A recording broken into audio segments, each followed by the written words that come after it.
दोस्तों, हम सभी के मन में एक सवाल ज़रूर आता होगा कि आज हम जो भी आकाश देखते हैं, क्या उसका कोई अंत भी है या यह ब्रह्मांड निरंतर ऐसे ही अनंत है।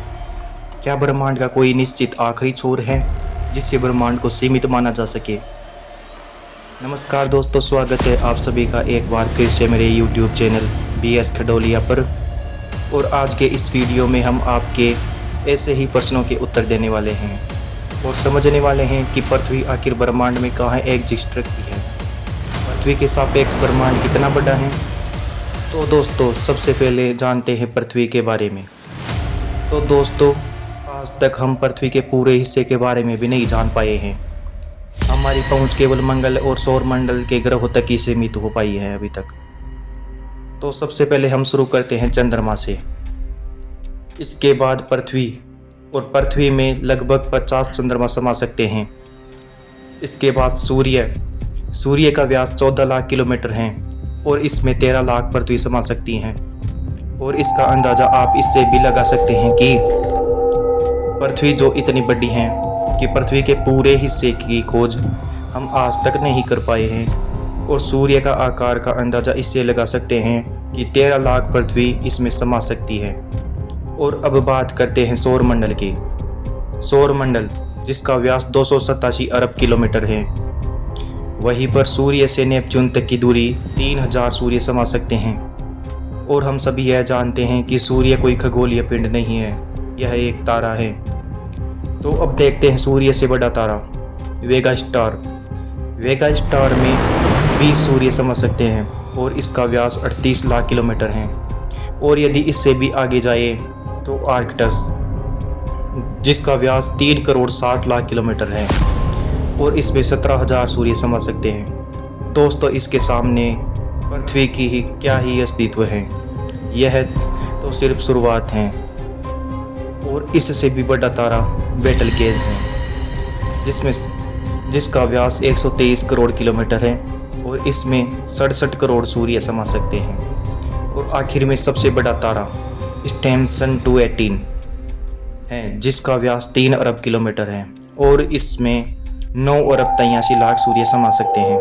और मैं बता दूं कि 1 अरब में 100 करोड़ होते हैं, मतलब 983 करोड़ सूर्य इसमें समा सकते हैं। और यह ब्रह्मांड का सबसे बड़ा तारा है। ब्रह्मांड के सबसे बड़े तारे के सामने पृथ्वी व सूर्य भी रेत के कण प्रतीत होते हैं। और हम पृथ्वी पर 8 अरब की आबादी वाले इंसान का अस्तित्व भी इसके सामने ना बराबर है। और दोस्तों, यह तो सिर्फ शुरुआत है, अभी तक ब्रह्मांड के स्तर तक पहुंचने के लिए बहुत सारे स्तर हैं।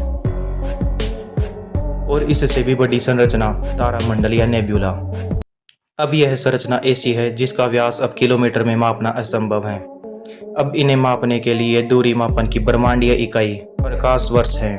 दोस्तों, प्रकाश वर्ष हम बता दें कि प्रकाश एक वर्ष में जितनी दूरी तय करता है उसे प्रकाश वर्ष कहते हैं। और हम बता दें कि प्रकाश 1 सेकंड में 3 लाख किलोमीटर से भी अधिक दूरी तय कर लेता है।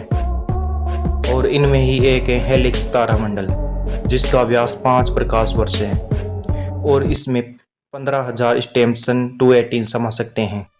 और सबसे बड़ा ज्ञात तारामंडल ओमेगा सेंचुरी है जिसका व्यास 150 प्रकाश वर्ष है।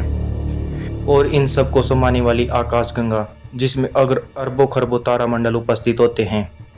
और दोस्तों, पृथ्वी को भूल तो नहीं गई, पृथ्वी का आकार याद रखना। एक आकाशगंगा में यदि ब्रह्मांड का सबसे बड़ा तारा भी नष्ट हो जाए तो आकाशगंगा में कुछ भी परिवर्तन नहीं होगा।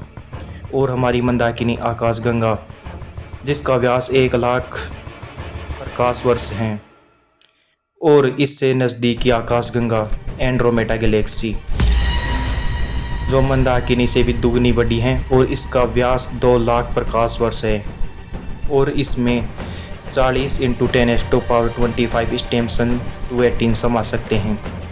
और दोस्तों, ज्ञात आकाशगंगाओं में सबसे बड़ी आकाशगंगा पृथ्वी से 300 करोड़ प्रकाश वर्ष दूर जिसका नाम एलकोइनिसिस आकाशगंगा है और इसका व्यास 1 करोड़ 60 लाख प्रकाश वर्ष है। और इसके एक छोर से दूसरे छोर तक जाने में प्रकाश को भी 1 करोड़ 60 लाख सालों का समय लग जाएगा। और दोस्तों, आसपास की आकाशगंगाएं आपस में मिलकर समूह बनाती हैं जिसे लोकल ग्रुप कहा जाता है। और इन लोकल ग्रुप में आकाशगंगाओं की संख्या 10 से लेकर करोड़ों तक हो सकती है। और यह सभी लोकल ग्रुप मिलकर क्लस्टर बनाते हैं। हमारी आकाशगंगा कन्या क्लस्टर का हिस्सा है और क्लस्टर में करोड़ों लोकल ग्रुप उपस्थित होते हैं और कई लाख करोड़ क्लस्टर मिलकर सुपर क्लस्टर बनाते हैं। जो कन्या क्लस्टर हैं वह बिलानिया सुपर क्लस्टर का हिस्सा है और सुपर क्लस्टर वह अंतिम इकाई मानी जाती है जिससे आगे ब्रह्मांड हो सकता है। और सुपर क्लस्टर का आकार 10 करोड़ प्रकाश वर्ष से 100 करोड़ प्रकाश वर्ष तक होता है। और सबसे बड़ा ज्ञात सुपर क्लस्टर केलियम है जिसका व्यास 91 करोड़ प्रकाश वर्ष है। और सबसे बड़ा ज्ञात सुपर क्लस्टर केलियम है जिसका व्यास 91 करोड़ प्रकाश वर्ष है। और दोस्तों, सुपर क्लस्टर को यह अंतिम स्तर माना जाता है और यह माना जाता है करोड़ों सुपर क्लस्टर मिलकर जुड़कर ब्रह्मांड का निर्माण करते हैं। और जिस ब्रह्मांड के जिस पदानुक्रम को आपने देखा है यह सिर्फ ज्ञात ब्रह्मांड की है, मतलब इतने ब्रह्मांड की ही खोज हो चुकी है और यह मानना है कि इससे आगे भी ब्रह्मांड निरंतर फैला हुआ है। दोस्तों, ज्ञात ब्रह्मांड कुल आकाशगंगाओं की संख्या 2 ट्रिलियन मानी जाती है और ज्ञात ब्रह्मांड का अनुमानित व्यास 93 अरब प्रकाश वर्ष माना जाता है। तो दोस्तों, अब आप समझ सकते हैं कि ब्रह्मांड में हमारी पृथ्वी व सूर्य का अस्तित्व कहाँ है, यहाँ तक कि हमारी आकाशगंगा का भी अस्तित्व कहाँ है। और दूसरी ओर हम इंसान, जो हमारा इतना अहंकार है, हम जानते हैं कि हम जब से डेवलप स्पीसीज हैं और हमने आज तक पृथ्वी के भी पूरे हिस्से का पता नहीं लगा पाया है, तो ब्रह्मांड का क्या पता लगाएंगे।